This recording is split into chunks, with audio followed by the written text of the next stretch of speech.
নমস্কার। আজকে আমরা আরেকটি তাৎপর্যপূর্ণ বিষয় নিয়ে উপস্থিত হয়েছি। সে বিষয়টি হচ্ছে টাইপস অফ ইন্টারডিসিপ্লিনারিটি।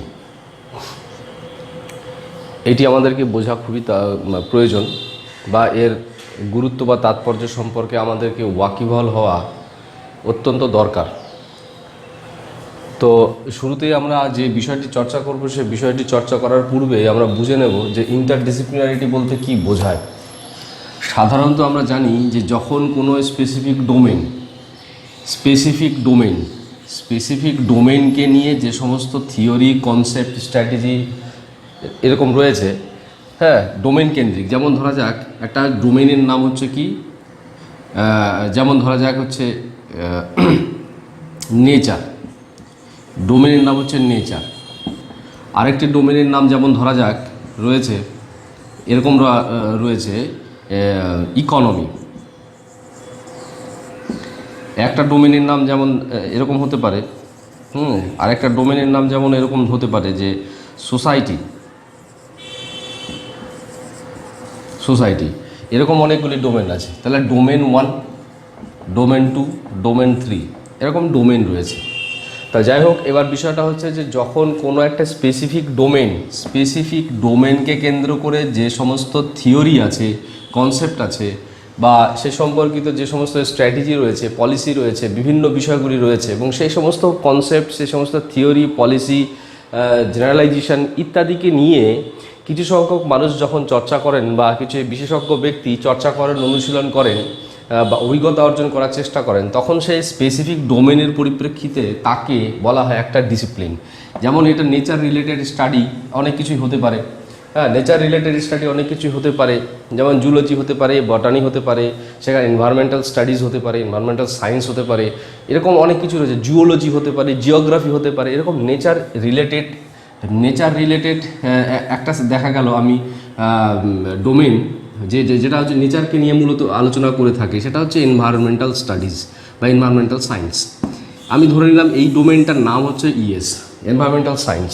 তাহলে স্পেসিফিক ডোমেনের পরিপ্রেক্ষিতে এই এনভায়রনমেন্টাল সায়েন্সে অনেক থিওরি রয়েছে, এখানে অনেক প্রিন্সিপালস রয়েছে, অনেক নলেজ রয়েছে, এই ডোমেনকে কেন্দ্র করে অনেক বিচার্য বিষয় রয়েছে, এবং তার পরিপ্রেক্ষিতে এখানে কিন্তু বৈজ্ঞানিক পন্থা পদ্ধতিতে সেই বিষয়গুলোকে আরও অ্যাডভান্স লেভেলে স্টাডি করার চেষ্টা করা হয় বা অনুশীলন করা হয়। এটি একটা গুরুত্বপূর্ণ একটা সায়েন্টিফিক অনুশীলন পদ্ধতি।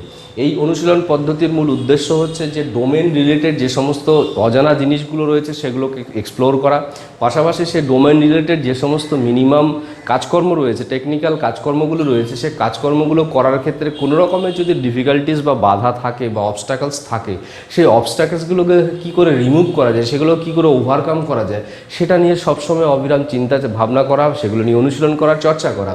এগুলো হচ্ছে ডোমেন স্পেসিফিক যেটিকে আমরা বলছি ডিসিপ্লিন, সেই ডিসিপ্লিনের কাজ। তাহলে এনভায়রনমেন্টাল সায়েন্স একটি ডিসিপ্লিন ডোমেন স্পেসিফিক বিষয় নিয়ে। এখানে আমরা এই ডোমেনের পরিপ্রেক্ষিতে ধরে নিলাম একটা আছে সে ইকোনমিক্স। ইকোনমিক্স বলে একটা ডিসিপ্লিনের নাম আছে। একই রকমভাবে সোশিওলজি বলে একটি ডোমেন ডিসিপ্লিন রয়েছে। তাহলে এটা ডিসিপ্লিন 1, ডিসিপ্লিন 2, ডিসিপ্লিন 3, এরকম 3টে গুরুত্বপূর্ণ ডিসিপ্লিন রয়েছে। ধরা যাক এরকম বহু ডিসিপ্লিন রয়েছে, বহু ডোমেন রয়েছে। অর্থাৎ আমরা জানি যে জ্ঞান হচ্ছে এমন একটি বিস্তৃত বিষয়, এমন একটি জানার বৃহত্তর ক্ষেত্র, যেটা একজন মানুষের পক্ষে, একটি সম্প্রদায়ের পক্ষে বা একটি জনগোষ্ঠীর পক্ষে কখনোই এককভাবে জানা সম্ভব নয়। এটিকে জানার জন্য সাধারণভাবে মানুষের যে জানার যে সীমাবদ্ধতা, সেই সীমাবদ্ধতার পরিপ্রেক্ষিতে এইটিকে মানুষ কী করেছে, বিভিন্ন রকমভাবে সেগমেন্ট করেছে, ডিপার্টমেন্টালাইজেশন করেছে, বা এইগুলোকে আলাদা করে আলোচনা করছে বা চর্চা করছে বা অনুশীলন করছে। ঠিক একই রকমভাবে তাহলে এই যে ডিপার্টমেন্টালাইজেশন বা সেগমেন্টেশন করতে গিয়ে তৈরি হয়েছে ডিসিপ্লিন। এই যে এক একটা ডিসিপ্লিন রয়েছে। তো আজকে আমরা যে বিষয়টি নিয়ে আলোচনা করব সেই বিষয়টি হচ্ছে কি ইন্টারডিসিপ্লিনারিটি কাকে বলবো? ইন্টারডিসিপ্লিনারিটি হচ্ছে যে এই যে দুই বা তার বেশি যে ডিসিপ্লিনের মধ্যে যে সাদৃশ্য, আমরা জানি দুটো কাজের মধ্যে, হ্যাঁ, কাজ এ এবং কাজ বি, এই দুটো কাজের মধ্যে কি থাকতে পারে, এমনও হতে পারে যে কোনো মিলই নেই, কোনো রিলেশনই নেই। আবার কি এমন হতে পারে যে কিছুটা রিলেশন আছে। ঠিক আছে। এরকম ধরা যাক রিলেশনটাকে যদি আমরা 1 ধরি, অর্থাৎ এ এবং বি এর মধ্যে আমরা যদি আর এ বি যদি ধরি যে এটা টোটাল ম্যাক্সিমাম +-1 হতে পারে, রিলেশনশিপটা কী হতে পারে +-1 হতে পারে। কিন্তু দেখা যাচ্ছে যে এই যে রিলেশনশিপটা কখনো যদি 0 হয় তাহলে ধরা যেতে পারে যে তাদের মধ্যে কোনো রকমের সম্পর্ক নেই। ঠিক আছে, এ আর বি এর মধ্যে কোনো সম্পর্ক নেই। যদি কোনো ডিসিপ্লিনের মধ্যে এই রিলেশনশিপটা কোরিলেশনের ভ্যালুটা যদি 0 হয় তাহলে সেক্ষেত্রে সেখানে কিন্তু ইন্টারডিসিপ্লিনারিটির কোনো জায়গা থাকে না। কিন্তু যদি দেখা যায় 0 থেকে যদি উপরে অর্থাৎ সিগনিফিক্যান্ট লেভেল হতে পারে, মডারেট লেভেল হতে পারে, হ্যাঁ, বা হায়ার লেভেল হতে পারে, সে পজিটিভ ডাইমেনশনে হতে পারে, নেগেটিভ ডাইমেনশনেও হতে পারে, নেগেটিভ সাইডেও হতে পারে। তো যাই হোক, এই যে রিলেশনশিপ থাকবে যখন 2 বা তার বেশি ডিসিপ্লিনের মধ্যে যে রিলেশনশিপটা রয়েছে, রিলেশনশিপের যে আসপেক্টসগুলো রয়েছে, সেগমেন্টগুলো রয়েছে, সেইগুলো হচ্ছে অ্যাকচুয়ালি কি ইন্টার কম্পোনেন্ট। অর্থাৎ এই ইন্টার কম্পোনেন্ট আমরা জানি 2 বা তার বেশি বিষয়ের মধ্যে যদি মিল বেশি থাকে তাহলে মিল থাকলে সেখানে সম্পর্ক ভালো হয়, আর যেখানে মিল থাকে না, যেখানে অমিল থাকে, পার্থক্য থাকে, সেখানে কিন্তু ডিফারেন্স থাকে। তাহলে এবার প্রশ্নটা হচ্ছে যে দুটো ডিসিপ্লিনের মধ্যে যত বেশি মিল থাকবে কম্পোনেন্টের দিক থেকে বা স্টাডি এরিয়ার দিক থেকে বা এই ডোমেন স্পেসিফিক অ্যাসপেক্টসগুলোর দিক থেকে যত বেশি মিল থাকবে তত বেশি কিন্তু সেই ডিসিপ্লিনের মধ্যে কি থাকবে ইন্টারডিসিপ্লিনারিটির একটা জায়গা থাকবে। ইন্টারডিসিপ্লিনারিটির জায়গা মানে ইন্টারডিসিপ্লিনারিটির জায়গা মানে হচ্ছে সেখানে কমন অ্যাসপেক্টসগুলো থাকবে এবং সেই কমন অ্যাসপেক্টসগুলোকে নিয়ে ইন্টারডিসিপ্লিনারি রিসার্চ করার একটা কিন্তু স্কোপ থাকবে, একটা সুযোগ থাকবে। ইন্টারডিসিপ্লিনারি রিসার্চ কাকে বলছে? এই যে ইন্টারডিসিপ্লিন কম্পোনেন্ট যেটা রয়েছে, এই যে আমি বললাম যে দুটো ডিসিপ্লিনের মধ্যে কিছু মিল রয়েছে, এখানে যেমন একটা হচ্ছে সোশিওলজি, একটা ইকোনমিক্স। এই সোশিওলজি এবং ইকোনমিক্সের মধ্যেও কিন্তু একটা যদি দেখি যে মিল আছে কোনো একটা জায়গা, বা এখানে যেমন ধরা যাক এখানে যেমন এনভায়রনমেন্টাল স্টাডিজ রয়েছে বা আরও অনেক কিছু এরকম ডিসিপ্লিন রয়েছে, তার মধ্যে যে সমস্ত মিলগুলো থাকবে, মিলের পরিপ্রেক্ষিতে অর্থাৎ রিলেশন থাকবে, এবং যত বেশি রিলেশন থাকবে বা রিলেশন থাকতে পারে সেই রিলেশনের বিষয়গুলোকে, রিলেশন রিলেটেড যে সমস্ত কম্পোনেন্টগুলো রয়েছে সেই কম্পোনেন্টগুলোকে কনসেন্ট্রেট করে, অর্থাৎ দুটো ডিসিপ্লিনের আমি ধরে নিলাম ডিসিপ্লিন 1-এর একটা ফ্যাক্টর, ডিসিপ্লিন 1 আছে, ডিসিপ্লিন 2 আছে, ডিসিপ্লিন 3 আছে, এরকম অনেকগুলি ফ্যাক্টর রয়েছে। 2 বা তার বেশি ডিসিপ্লিনের রিলেশন দেখা যেতে পারে। মিনিমাম দুটো ডিসিপ্লিনের মধ্যে আমরা রিলেশন দেখতে পারি, 2-এর বেশি ডিসিপ্লিনের মধ্যেও আমরা রিলেশনশিপ দেখতে পারি। তো দেখা যাচ্ছে এরকম যখন অনেকগুলো ডিসিপ্লিন রয়েছে, সে অনেকগুলো ডিসিপ্লিনের মধ্যে কি সম্পর্ক রয়েছে, সেই সম্পর্কের একটা একক বা একটা কমন অ্যাসপেক্টস বা কমন এরিয়া, ধরা যাক এরকম একটা এরিয়া রয়েছে এক্স। হ্যাঁ, যে এক্স কম্পোনেন্টটা কি হচ্ছে ডিসিপ্লিন 1, ডিসিপ্লিন 2, 3, 4, 5 এই সমস্ত যতগুলো ডিসিপ্লিন রয়েছে সমস্ত ডিসিপ্লিনে এই কোর কম্পোনেন্টটা নিয়ে স্টাডি করা হয় বা ফোকাস করা হয় বা কনসেন্ট্রেট করা হয়। তাহলে সেক্ষেত্রে দেখা যাচ্ছে যে এই যে কমননেসের যে জায়গাটি, সেটি হচ্ছে অ্যাকচুয়ালি এই 4টি ডিসিপ্লিনের ইন্টারডিসিপ্লিনারিটির একটা অ্যাপ্রোচ মানে অ্যাসপেক্টস, একটা সেগমেন্ট। এই সেগমেন্টের পরিপ্রেক্ষিতে কিন্তু এই 2 বা তার বেশি ডিসিপ্লিনের মধ্যে কিন্তু ইন্টারডিসিপ্লিনারি জায়গাটাকে মেনটেন করা যায়। এবার আমরা এরকম কতগুলো স্পেসিফিক জায়গা বা স্পেসিফিক আলোচনার ক্ষেত্র সম্পর্কে চর্চা করব, যেগুলি মূলত এই ইন্টারডিসিপ্লিনারি বিষয়টিকে, কনসেপ্টটিকে অনেক তাৎপর্যপূর্ণ করে তুলতে সাহায্য করবে। যেমন ধরা যাক এখানে একজন গবেষক বিশেষজ্ঞ বা একজন গবেষক হেক হজন কি বলছেন, তিনি এই ইন্টারডিসিপ্লিনারি ক্লাসিফাই বা টাইপ অফ ইন্টারডিসিপ্লিনারি নিয়ে আলোচনা করতে গিয়ে বলেছেন, হেক হসেন এ টাইপ অফ ইন্টারডিসিপ্লিনারি নিয়ে বলতে গিয়ে তিনি বলেছেন এরকম কতগুলো ক্লাসিফিকেশন তিনি করেছেন। নাম্বার 1, তিনি কি বলেছেন? তিনি প্রথম বলেছেন এক রকমের একটা ডিসিপ্লিন যার নাম দিয়েছেন তিনি ইন্টারডিসিপ্লিনারিটি। ইনডিসক্রিমিনেট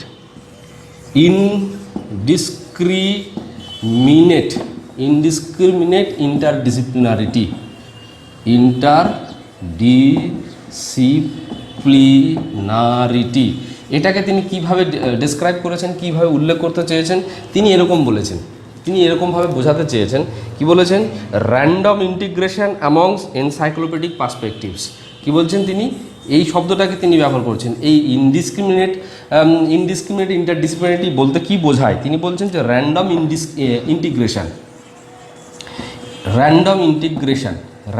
ইন্টিগ্রেট করা হবে। কোথায় করা হবে? Among encyclopedic perspectives. এনসাইক্লোপিডিক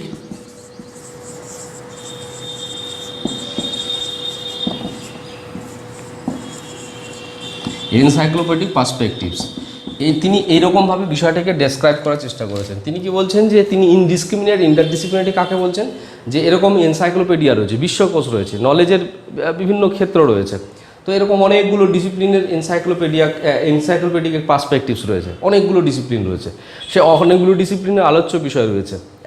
একটা এনসাইক্লোপিডিয়াতে আমাদের অনেক রকম বিষয়গুলোকে অনেক রকমভাবে অনেক ডাইমেনশনে বিভিন্নভাবে সেখানে প্রেজেন্ট করা থাকে, সেখানে আলোচনা করা থাকে। তো এরকম দেখা যাচ্ছে যে এনসাইক্লোপিডিক যে সমস্ত জায়গা রয়েছে, অর্থাৎ যে সমস্ত আসপেক্টস রয়েছে, যেগুলো পার্সপেক্টিভস রয়েছে, সেগুলোকে যখন র্যান্ডমলি ইন্টিগ্রেট করা হবে, র্যান্ডম ইন্টিগ্রেশন মানে কি, যেমন এখানে বলা যেতে পারে একটা লটারি ইন্টিগ্রেশন মানে আমি প্রথমে কি করলাম, আমি কি করতে পারি, যেমন ধরা যাক যে এরকম 100-র উপরে কম্পোনেন্ট রয়েছে, অ্যাসপেক্টস রয়েছে, 100-র উপরে কম্পোনেন্ট বা অ্যাসপেক্টস রয়েছে। এখান থেকে আমি ধরে নেব যে বৈশিষ্ট্যের দিক থেকে বা কর্মক্ষমতার দিক থেকে বা নেচারের দিক থেকে সাদৃশ্য এবং বৈসাদৃশ্য রয়েছে এরকম কম্পোনেন্টগুলো কী রয়েছে। আমি দেখা গেল এই 100টা কম্পোনেন্টের মধ্যে মিল রয়েছে এরকম কম্পোনেন্ট আমি পেলাম 20টি, আর অমিল রয়েছে এরকম কম্পোনেন্ট পেলাম আমি 80টি। তাহলে এরকম আসপেক্টস রয়েছে, এবার 20টি কম্পোনেন্ট রয়েছে। এই 100টি এনসাইক্লোপিডিক পার্সপেক্টিভস বা এনসাইক্লোপিডিক যে কম্পোনেন্ট, সেই 100টি এনসাইক্লোপিডিক কম্পোনেন্টের মধ্যে 20টি কম্পোনেন্ট পেলাম যেখানে কি হচ্ছে সিমিলারিটি রয়েছে, আর যেখানে 80টি কম্পোনেন্ট পেলাম যেখানে ডিসিমিলারিটি রয়েছে, পার্থক্য রয়েছে। তাহলে এবার প্রশ্নটা হচ্ছে এই 20টি কম্পোনেন্টের মধ্যে আমি কোন কম্পোনেন্টগুলোকে নিয়ে কোন অ্যাসপেক্টসগুলোকে নিয়ে আমি ইন্টিগ্রেট করব। সেখানে কি করা হচ্ছে, সেখানে কিন্তু র্যান্ডম ইন্টিগ্রেশন করা হবে। র্যান্ডম ইন্টিগ্রেশন করা হয় মানে কি, একটি ডোমেইন বা কোনো স্পেসিফিক থিমকে কনস্ট্যান্ট রেখে, কোনো থিম বা কোনো ডোমেইনকে কনস্ট্যান্ট রেখে কি করা হবে, এই কম্পোনেন্টগুলোর মধ্যে, এই যতগুলি কম্পোনেন্ট রয়েছে তার মধ্যে থেকে র্যান্ডমলি, আর যেমন একটা টেকনিক হতে পারে লটারি র্যান্ডমাইজেশনের মাধ্যমে সেখান থেকে এরকম কিছু কম্পোনেন্ট বের করে নেওয়া হবে, এবং সেই কম্পোনেন্টগুলোকে বের করে নেওয়ার পরে যখন তাদের মধ্যে ইন্টিগ্রেট করা হবে, সেই ইন্টিগ্রেশনকে তিনি নামকরণ করেছেন হেক্সন। কি নাম দিয়েছেন? তিনি নাম দিয়েছেন ইনডিসক্রিমিনেট ইন্টারডিসিপ্লিনারিটি। আজকে আমরা যেটা আলোচনা করছি যে ইন্টারডিসিপ্লিনারিটি কত রকম হতে পারে, কত রকমভাবে ইন্টারডিসিপ্লিনারিটি জায়গাটি আমাদের কাছে আমাদের অনুশীলনের মধ্যে আসতে পারে বা চয়নের মধ্যে আসতে পারে, এটি বিষয় নিয়ে আমরা আজকে চর্চা করছি। তাহলে প্রথম যে ইন্টারডিসক্রিমিনেট যে র্যান্ডম ইন্টারডিসিপ্লিনারিটির কথা বলা হচ্ছে, সেটি হচ্ছে মূলত র্যান্ডম ইন্টিগ্রেশন। র্যান্ডমলি যখন ইন্টিগ্রেট করা হবে কমন অ্যাসপেক্টসগুলোর মধ্যে, কোনো এনসাইক্লোপিডিক সেগমেন্টের অন্তর্ভুক্ত কমন অ্যাসপেক্টসগুলোর মধ্যে যখন র্যান্ডম ইন্টিগ্রেশন করা হবে, তখন সেটাকে বলা হচ্ছে ইনডিসক্রিমিনেট ইন্টারডিসিপ্লিনারিটি। এরপরে হেক্সন দ্বিতীয় গুরুত্বপূর্ণ যে ইন্টারডিসিপ্লিনারিটি নিয়ে আলোচনা করেছেন, সেটি কি, আমাদেরকে মনে রাখতে হবে, আমরা যত বেশি ইন্টারডিসিপ্লিনারিটির এই বিভিন্ন টেকনিক্যাল বা ফর্মাল পার্সপেক্টিভসগুলো বা ফর্মাল অ্যাসপেক্টসগুলোকে নিয়ে চর্চা করব, তত বেশি আমাদের সেই গবেষণা পদ্ধতি বা গবেষণার কৌশল সম্পর্কে আমাদের একটা স্বচ্ছ বা স্পষ্ট ধারণা তৈরি হবে, এবং সেই ধারণার পরিপ্রেক্ষিতে আমরা পরবর্তীকালে যদি মনে করি যে এই বিষয়টি নিয়ে আমরা বিশেষ উদ্যোগ নিতে চাই, অনুশীলন করতে চাই, তাহলে সেক্ষেত্রে এটা আমাদের অনেক বেশি ফলপ্রদ হবে। এরপরে যেমন একটি রয়েছে সিউডো ইন্টারডিসিপ্লিনারিটি। 2 নম্বর গুরুত্বপূর্ণ বিষয়টা হচ্ছে সিউডো। তিনি কি বলেছেন, এটা এখানে বলেছেন তিনি এরকমভাবে, when disciplines sharing the same tools and techniques, when disciplines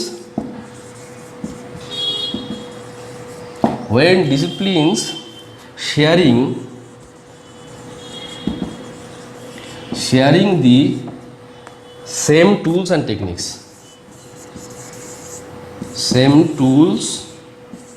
and techniques,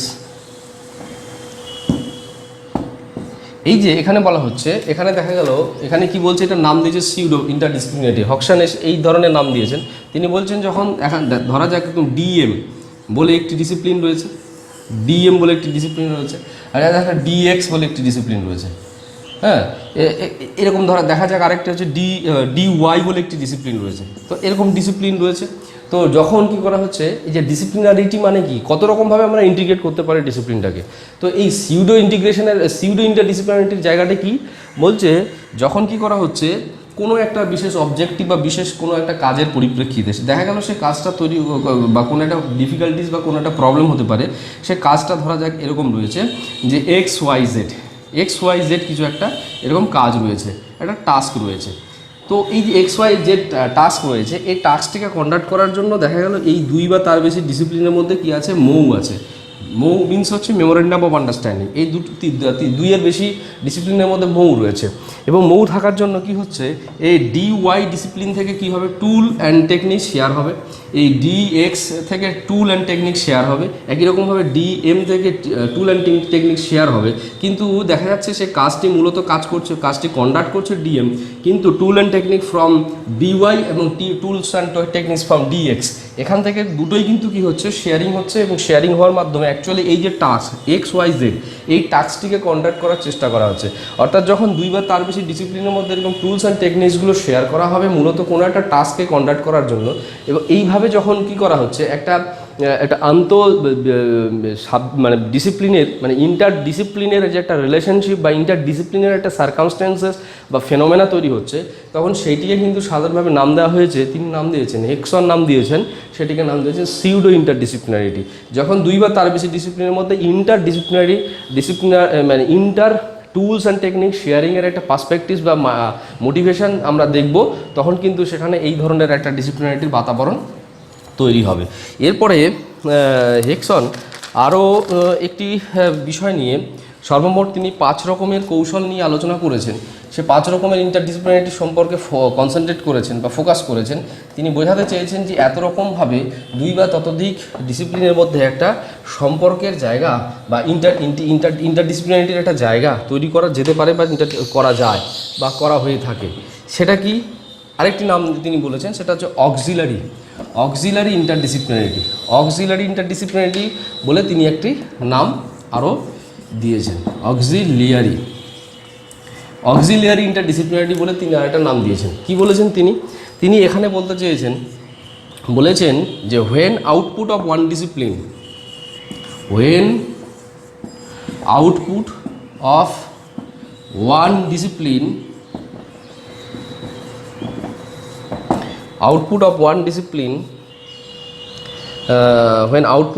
discipline will create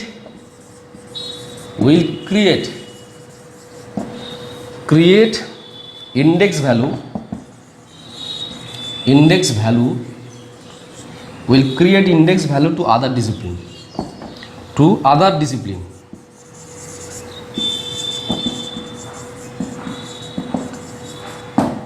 other disciplines যদি এরকমটা তৈরি হয়। এটার মানেটা কি, এটা সহজ একটা সহজ অর্থ মানে কি, যে ধরা যাক এরকম একটা ডিসিপ্লিন রয়েছে ডিএন বলে একটি ডিসিপ্লিন রয়েছে। তো এই ডিএন যে ডিসিপ্লিনটা রয়েছে, এই ডিসিপ্লিনটা কি করেছে, এই ডিসিপ্লিনটা এখান থেকে কিছু কি হয়েছে, আউটপুট হয়েছে, রিসার্চের পরিপ্রেক্ষিতে কিছু আউটপুট জেনারেট হয়েছে। ডিএন বলে যে ডিসিপ্লিনটা রয়েছে, ধরো এটার নাম হতে পারে, যেমন এটা কেমিস্ট্রি বলে একটা ডিসিপ্লিন রয়েছে, সেটা হতে পারে। তো কেমিস্ট্রিতে কি হয়েছে, বা ডিএন যে ডিসিপ্লিনটাতে, সেখানে কি হয়েছে, একটা আউটপুট পাওয়া গেছে, ফাইন্ডিংস পাওয়া গেছে। সেই যে ফাইন্ডিংস বা আউটপুট পাওয়া গেছে, এই আউটপুটটা কিন্তু তৈরি হয়েছে বা কার রিসার্চের পরিপ্রেক্ষিতে, এই আউটপুটটা কিন্তু জেনারেট হয়েছে বা এক্সপ্লোর হয়েছে মূলত এখানে কিন্তু যে ডিএন যে ডিসিপ্লিনটা বা কেমিস্ট্রি যে ডিসিপ্লিনটা, সে ডিসিপ্লিনের রিসার্চের ফলে বেরিয়ে এসছে। কিন্তু দেখা যাচ্ছে যে এই যে ডিএন ডিসিপ্লিনের যে ফাইন্ডিংসটা, সেটা দেখা যাচ্ছে এখানে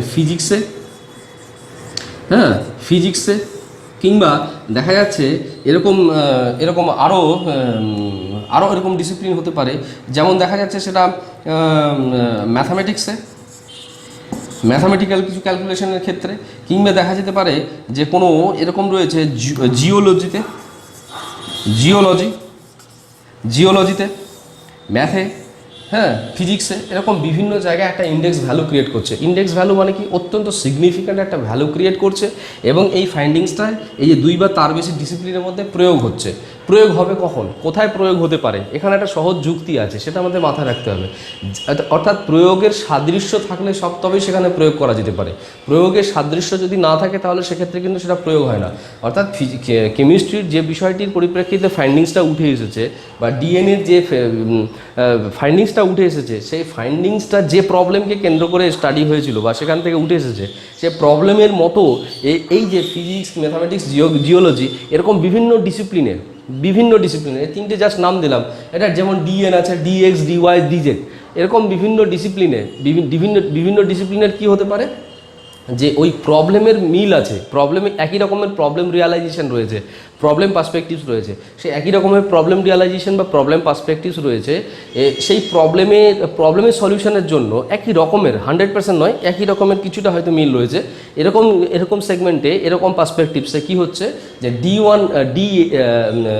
ডিএন যে ডিসিপ্লিনটি তার যে ফাইন্ডিংসটা সেখানে কিন্তু ব্যবহার হচ্ছে।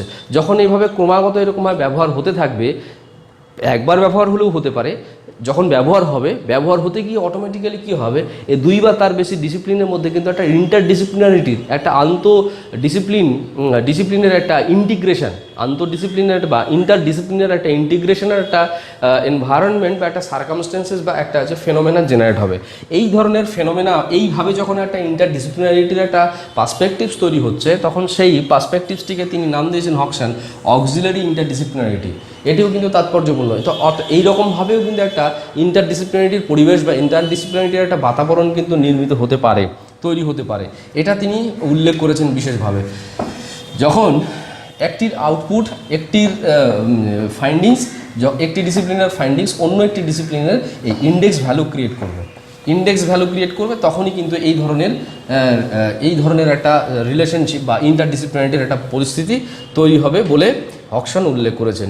এরপরে চতুর্থ, তিনি টোটাল 5 রকমের কথা বলেছেন। তো 4 নম্বর তিনি যেটা বলেছেন, 5 নয় 6 রকমের কথা বলেছেন।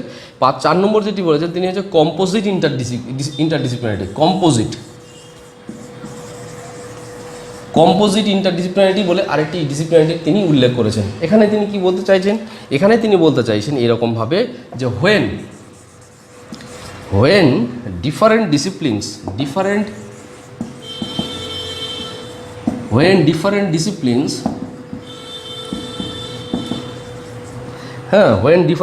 disciplines apply different techniques, different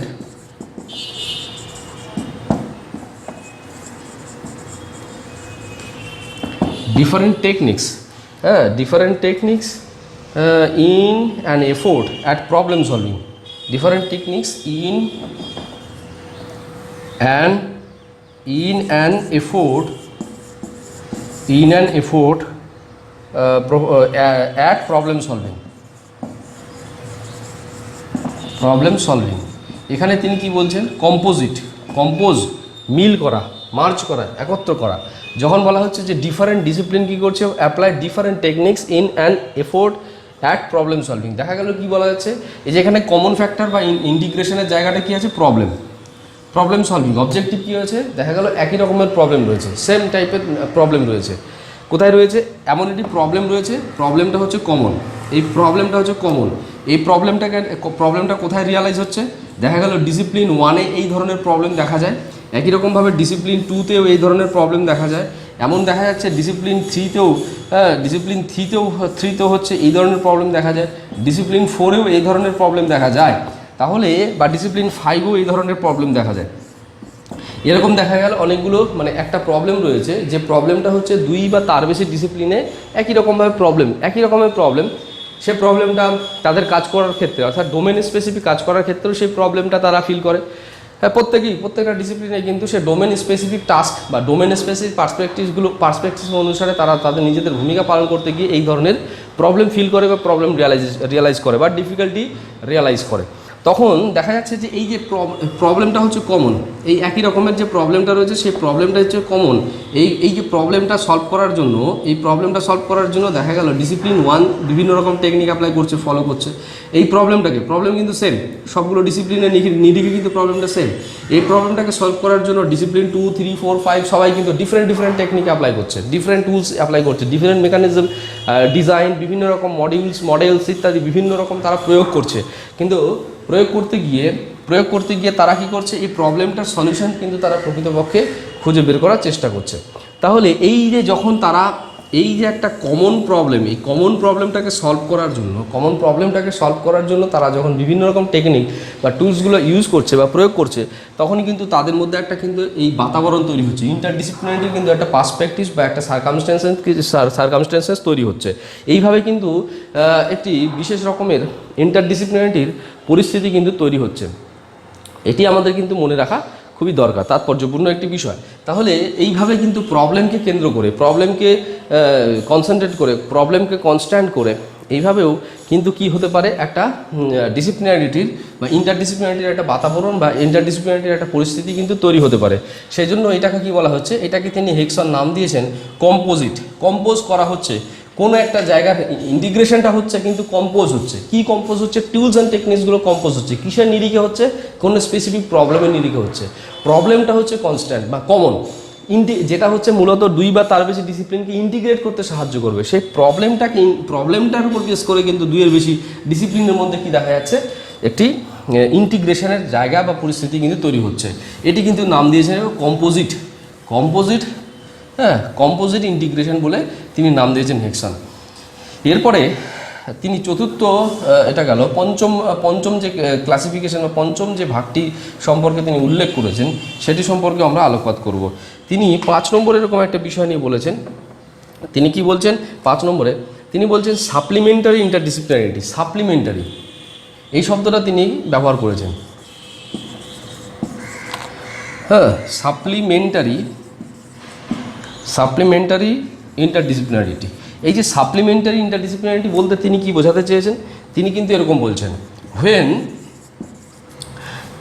when disciplines in the same field, disciplines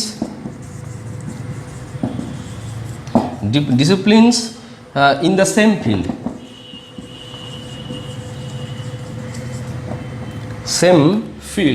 disciplines in the same field develop a partial overlapping, partial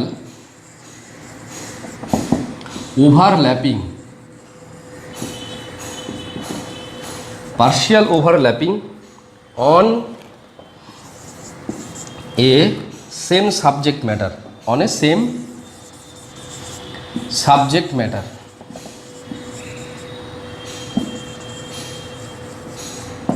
এখানে কি হচ্ছে, এখানে কিন্তু সাপ্লিমেন্টারি ইন্টারডিসিপ্লিনারিটি বলতে গিয়ে তিনি কি বলতে চাইছেন, when discipline in the same field, discipline in the same field মানে discipline in the same domain. যেমন ধরা যাক আমরা, যেমন নেচার একটি ডোমেন, এই নেচার ডোমেনের উপর পরিপ্রেক্ষিতে এটা একটা ফিল্ড, নেচারকে এক্সপ্লোর করছে। কারা এক্সপ্লোর করছে? কত রকমভাবে এক্সপ্লোরেশন হচ্ছে।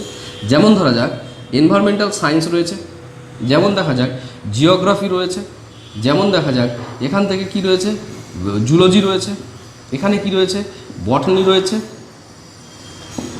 রয়েছে, এরকম অনেকগুলো ডিসিপ্লিন রয়েছে। কিন্তু তাদের কিন্তু মূল অনেকটা কমননেস দেখা যাচ্ছে। কি তাদের কমননেস দেখা যাচ্ছে যে তাদের ডোমেনটা সেম, একই ডোমেন রিলেটেড,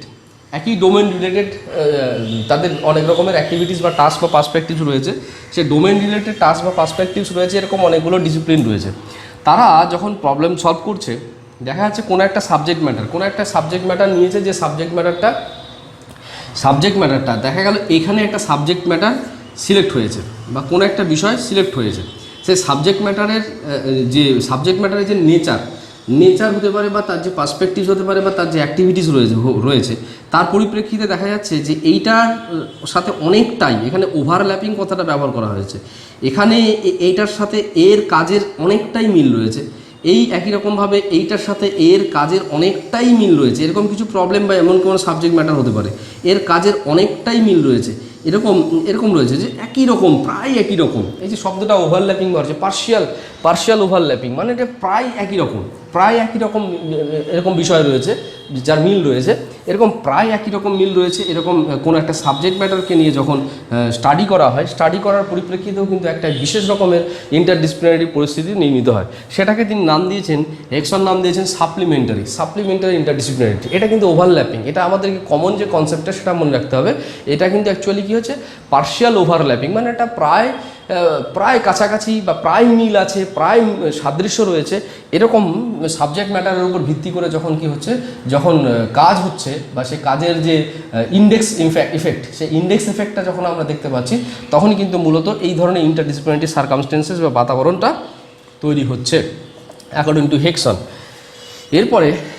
এরপরে তিনি সবার শেষে 6 নম্বর যে ইন্টারডিসিপ্লিনারিটির যে কজ বা ইন্টারডিসিপ্লিনারিটির নেচার সম্পর্কে উল্লেখ করেছেন বা টাইপ সম্পর্কে আলোচনা করেছেন। সেটি হচ্ছে এরকম, তিনি বলছেন যে ইন্টারডিসিপ্লিনারিটির আরেকটি বিষয় হচ্ছে সেটা ইউনিফাইং ইন্টারডিসিপ্লিনারিটি নাম দিয়েছেন তিনি। এরকম আরেকটি নাম দিয়েছেন unifying ইন্টারডিসিপ্লিনারিটি।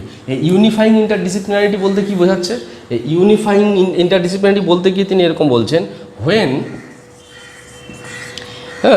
when there is a consistent relationship, when there is a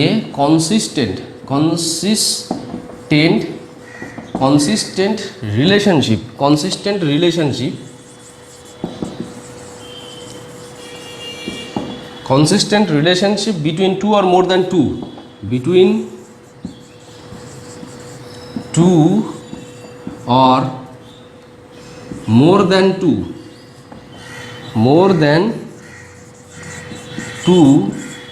disciplines, more than two disciplines as per subject matter,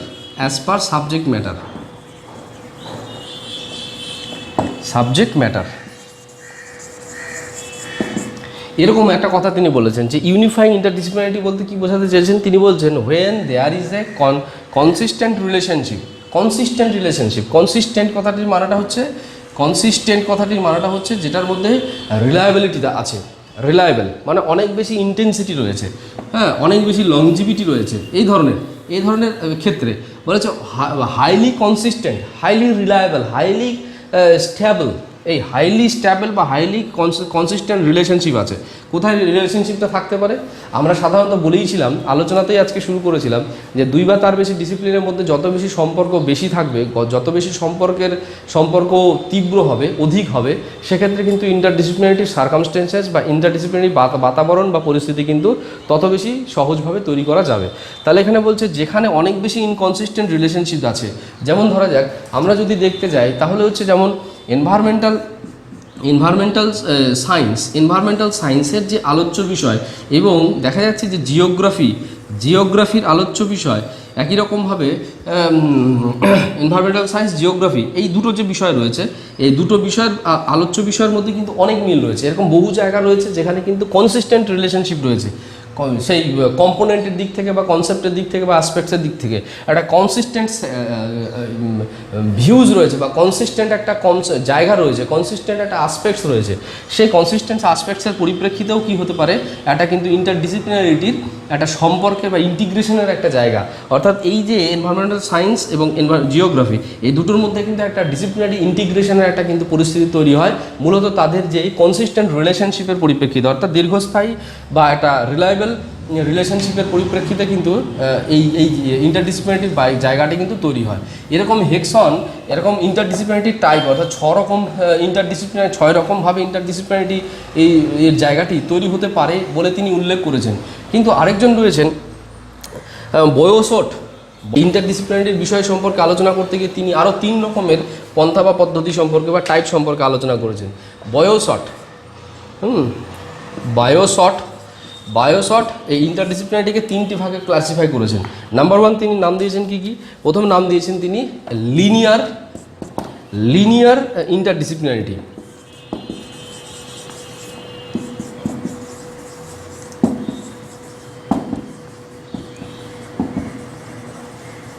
linear ইন্টারডিসিপ্লিনারিটি বলে তিনি একটা নাম দিয়েছেন বা এরকম একটা ক্লাসিফাই করেছেন। কি বলছেন তিনি বলছেন এরকম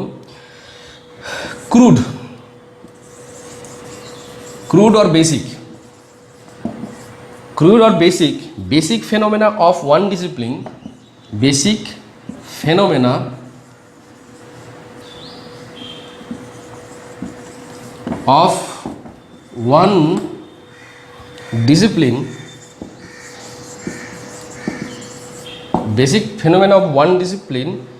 when legalized by another discipline, legalized by other discipline।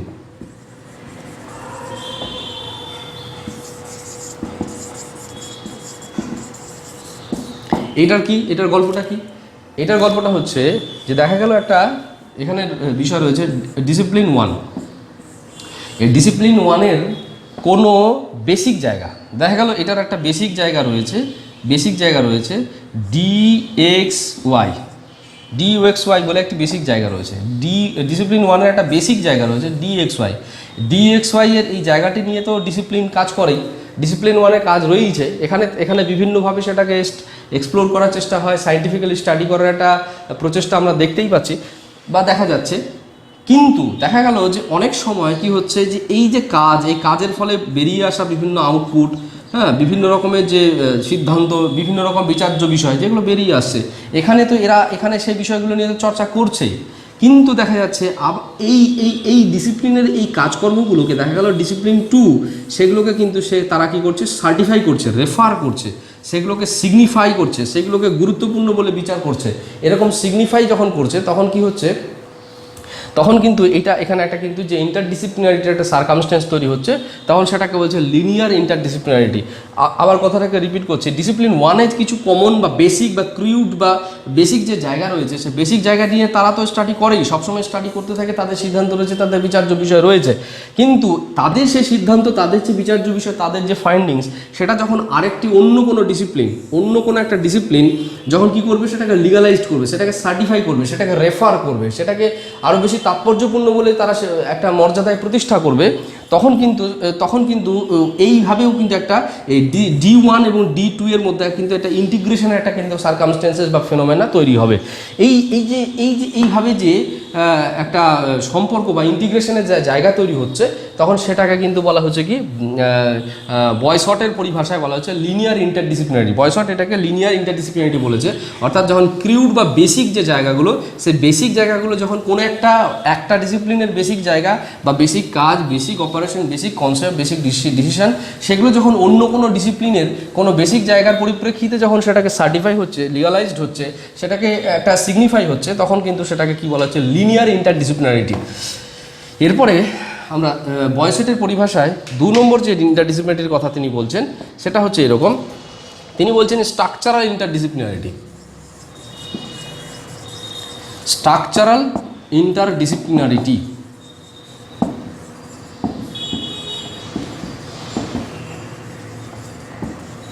এখানে তিনি কি বলতে চেয়েছেন? এখানে তিনি বলতে চেয়েছেন যে interaction between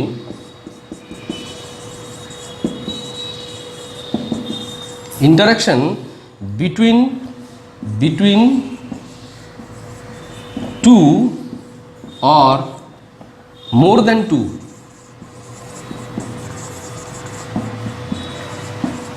or more than two disciplines when creates a new law. More than two disciplines when, এখানে কিন্তু এই বিষয় মূল যে আলোচ্য বিষয় হচ্ছে when creates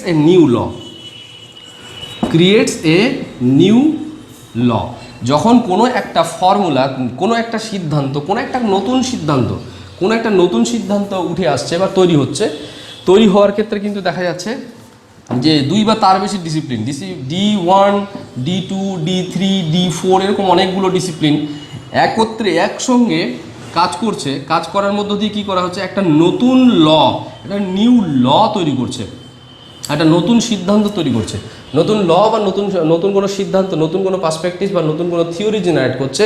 এবং এই যে জেনারেটটা হচ্ছে, সেটা কিন্তু কী হবে, এই 2 বা তার বেশি ডিসিপ্লিনের যখন পারস্পরিক ইন্টারাকশনের মাধ্যমে একটা নতুন ল তৈরি হচ্ছে, তখন কিন্তু সেটাকে বলা হচ্ছে স্ট্রাকচারাল ইন্টারডিসিপ্লিনারিটি। বয়সটের পরিভাষায় সেটাকে বলা হচ্ছে স্ট্রাকচারাল। অর্থাৎ নতুন ল যখন তৈরি হবে 2 বা তার বেশি ডিসিপ্লিনের মধ্যে পারস্পরিক ইন্টারাকশনের মাধ্যমে, ইন্টিগ্রেশনের মাধ্যমে, হ্যাঁ, তখন সেটাকে কি বলা হচ্ছে, স্ট্রাকচারাল ইন্টারডিসিপ্লিনারিটি। এরপরে বয়সট সবার শেষে যেটা আরেকটি ইন্টারডিসিপ্লিনারিটির অ্যাপ্রোচ সম্পর্কে আলোকপাত করেছেন, তিনি বলেছেন এরকম রেস্ট্রিকটিভ ইন্টারডিসিপ্লিনারিটি। এখানে কি বলতে চেয়েছেন তিনি? এখানে বলেছেন এরকমভাবে যে there are no disciplinary interaction, there are no disciplinary interaction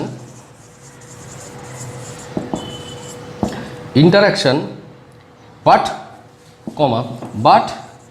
one discipline is brought, but one discipline, এখানে কিন্তু মনে রাখতে হবে এমনি কোনো ডিসিপ্লিনারি কোনো ইন্টারাকশান নেই, কিন্তু বলা হচ্ছে যে one discipline, but one discipline brought নিয়ে আসছে, brought into play, brought into play by application, by application. এটি আমাদেরকে কিন্তু স্পষ্টভাবে বুঝে নেওয়া দরকার। কীরকম? এইটা হচ্ছে কি রেস্ট্রিকটিভ ইন্টারডিসিপ্লিনারিটি। এমন ধরা যাচ্ছে যে ডিএম বলে একটি ডিসিপ্লিন রয়েছে আর একটা ডিএক্স বলে একটি ডিসিপ্লিন রয়েছে। প্র্যাকটিক্যালি দেখা যাচ্ছে এই দুটো ডিসিপ্লিনের মধ্যে কোনো রকমের রিলেশনশিপ নেই, কোনো রকমের ইন্টারাকশান নেই, ইন্টিগ্রেশন নেই। কিন্তু দেখা যাচ্ছে যে এই যে ডিএম যে ডিসিপ্লিনটা আছে তার কোনো একটা প্রবলেম সলভ করার জন্য দেখা গেল প্রবলেম এরকম একটা কিছু প্রবলেম রয়েছে, সেই প্রবলেম সলভ করার জন্য অটোমেটিক্যালি দেখা যাচ্ছে যে অন্য ডিসিপ্লিনের যে সমস্ত প্রিন্সিপালস বা পলিসি বা ইকুয়েশনসগুলো রয়েছে, ফর্মুলাগুলো রয়েছে, সেগুলোকে কিন্তু অ্যাপ্লাই করছে। এইভাবে যখন অন্য ডিসিপ্লিনের যে ফর্মুলা, প্রিন্সিপালস, থিওরি এগুলোকে তিনি মানে এগুলো অ্যাপ্লাই হচ্ছে, এই অ্যাপ্লাই করার পরিপ্রেক্ষিতে কিন্তু দেখা যাচ্ছে একটা কিন্তু ইন্টিগ্রেশনের বাতাবরণ বা এখানে কিন্তু একটা রিলেশনশিপের একটা বাতাবরণ বা ইন্টারডিসিপ্লিনারিটির একটা কিন্তু বাতাবরণ বা পরিস্থিতি তৈরি হচ্ছে। এইটাকে কিন্তু বলা হচ্ছে আমাদের রেস্ট্রিকটিভ ইন্টারডিসিপ্লিনারিটি। এখানে আমাদের অবশ্যই মনে রাখা দরকার যে এমনি কোনো থিমের দিক থেকে হোক বা ডোমেনের দিক থেকে হোক কোনোভাবেই কোনো রিলেশনশিপ নেই। যেমন ধরা যেতে পারে কোনো একটা পিওর সায়েন্সের যে কিছু পলিসি বা প্রিন্সিপালস, সেটা সরাসরিভাবে দেখা গেল কোনো সোশ্যাল সায়েন্সের প্রয়োগ নেই, তাদের মধ্যে কোনো ইন্টারাকশান নেই, কিন্তু দেখা গেল প্রয়োগ হতে পারে কিন্তু কোনো রকম ইন্টারাকশান নেই, কোনো রকম ডাইরেক্ট রিলেশনশিপ নেই। কিন্তু কোনো একজন রিসার্চার মনে করছেন যে ওই পিওর সায়েন্সের যে বিচার্য বিষয়গুলো, সিদ্ধান্তগুলো, সেগুলো সোশ্যাল সায়েন্সের কোনো একটা স্পেসিফিক প্রবলেম সলভ করার জন্য কাজে লাগতে পারে, সেটাকে তিনি প্রয়োগ করতে একটা সময় দেখা যাচ্ছে সেই সোশ্যাল সায়েন্সের স্পেসিফিক বা ডিফাইন্ড সেই সোশ্যাল সায়েন্সের সাথে সে পিওর সায়েন্সের কিন্তু একটা ইন্টিগ্রেশনের বাতাবরণ তৈরি হবে বা সম্পর্কের জায়গা তৈরি হবে বা রিসার্চের একটা ইন্টারডিসিপ্লিনারিটি রিসার্চের একটা জায়গা কিন্তু তৈরি হচ্ছে। এই ধরনের রিলেশনশিপকে বা ইন্টারডিসিপ্লিনারিটিকে বয়সট সাধারণত বলেছেন, নাম দিয়েছেন রেস্ট্রিকটিভ ইন্টারডিসিপ্লিনারিটি। তো যাই হোক, এই হলো মোটামুটি ইন্টারডিসিপ্লিনারিটি যে বিভিন্ন রকমভাবে দুই বা তার বেশি ডিসিপ্লিনকে ইন্টিগ্রেট করা যায় সে সম্পর্কিত একটা স্পেসিফিক পার্সপেক্টিভ, এটি সম্পর্কে আজকে আমরা আলোচনা করলাম। এটি আমাদেরকে প্রত্যেকের অবশ্যই জানা দরকার এবং আমাদেরকে বোঝা দরকার যে এই জিনিসগুলোকে আমরা ফলো করার মাধ্যমে আমরা যে কোনো disciplinary improvement, disciplinary advancement, disciplinary প্রগ্রেসিভের যে জায়গাগুলো সেগুলোকে আমরা সুনিশ্চিত করতে পারবো। আপনারা শুনছিলেন, আপনাদেরকে অসংখ্য ধন্যবাদ।